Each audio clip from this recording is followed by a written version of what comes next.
கலைஞர் கனவு இல்ல திட்டம் பேரூராட்சி பகுதிகளுக்கு விரைவுபடுத்தப்படும். அதற்கான திட்டங்களை தமிழக முதல்வர் செயல்படுத்தி தருவார் என அமைச்சர் ஐ. பெரியசாமி தெரிவித்தார்.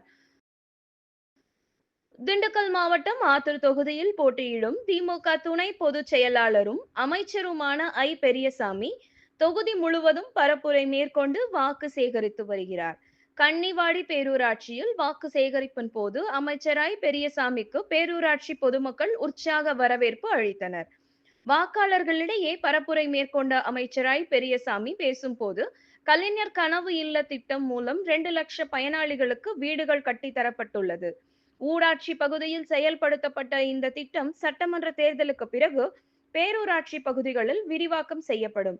அதனைத் தொடர்ந்து பேரூராட்சி பகுதியில் வீடு இல்லாத ஏழை எளிய பொதுமக்கள் பயன்பெறும் வகையில் தமிழக முதல்வர் அவர்கள் திட்டங்களை வகுத்து செயல்படுத்தி தருவார் என தெரிவித்தார்.